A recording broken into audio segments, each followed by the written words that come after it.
हमारी वृद्ध माओं के और अन्य भी एक उम्र के बाद घुटनों में दर्द हो जाता है।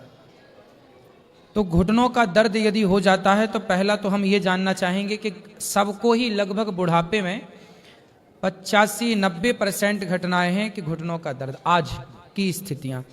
तो पहले तो हम ये जानना चाहेंगे कि घुटनों का दर्द होता क्यों है, और यदि हो जाए तो क्या ऑपरेशन कराना ही ऑप्शन है या आयुर्वेद कुछ औषधियों के द्वारा उसे ठीक कर सकता है?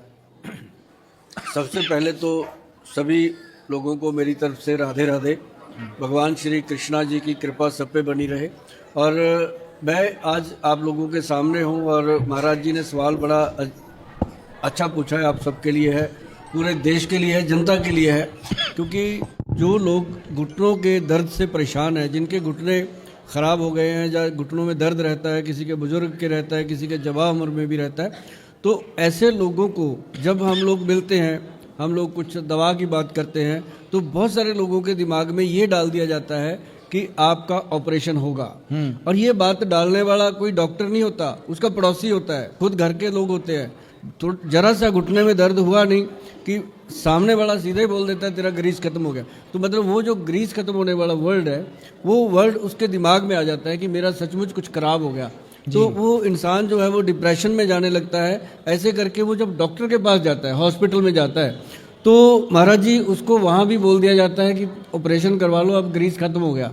तो उसको लगता है कुछ सचमुच मेरा खत्म हो गया। तो मतलब बेचारा और डर जाता है कि उसके ऊपर पब्लिक की स्टैंप थी, फिर डॉक्टर ने भी लगा दी।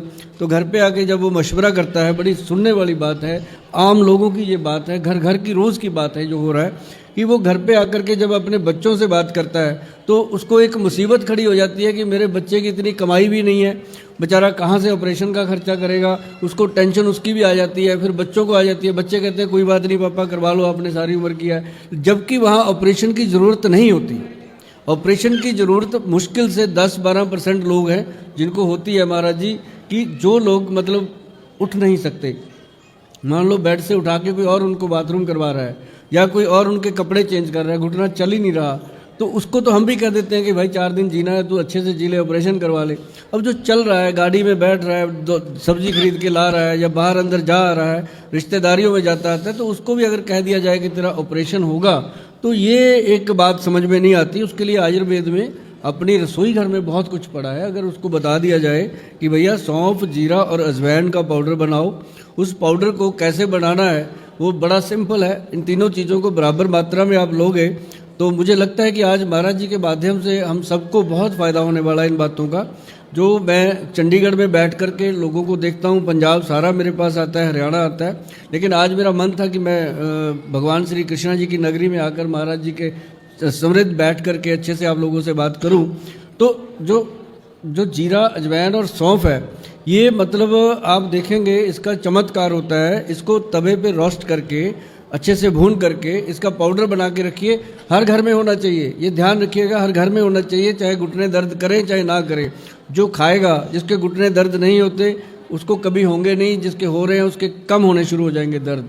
क्योंकि अजवाइन जो है वो आपकी गैस को ख़त्म करती है। जो जॉइंट्स के अंदर एक गैस बनती है, वो उसके साथ क्या है, जॉइंट स्टिफ हो जाते हैं और पेन होता है, दर्द होता है। तो इसका मतलब ये नहीं होता कि ग्रीस खत्म हो गया, घुटने में साइनोवल फ्लूइड होता है। ये ग्रीस ग्रूस पता नहीं कौन कहने लग गए हैं, पर ये एक फ्लूइड होता है अपने घुटने में, जो कि अपनी बॉडी के अंदर सिर्फ घुटने ही एक जॉइंट नहीं है जी, 360 जॉइंट है अपनी बॉडी के जी। उंगलियों में देखो 3 जॉइंट हैं, हर एक अंग में जॉइंट है, तो हर जॉइंट को ये लुब्रिकेशन चाहिए होता है। तो उसके लिए एक और बढ़िया चीज़ मैं बता दूं, वो है खसखस जो होती है, खसखास जिसको आप बोलते हैं, पोस्त का दाना, उसको ले लो और उसके साथ जो तिल होते हैं अपने, अब तिल वगैरह खाते रहते हैं, जो सीसम के बीज, उसको लेकर के आप बराबर मात्रा में अगर आप उसको रोस्ट करके अच्छे से खाना शुरू कर दो, तो आप देखेंगे कि 5-6 महीने हो गए खाते हुए, शरीर में कुछ अलग ही एनर्जी है, चेंज ही आ रही है। तो ये चीज़ें जो है ना महाराज जी, बॉडी में एनर्जी देती हैं।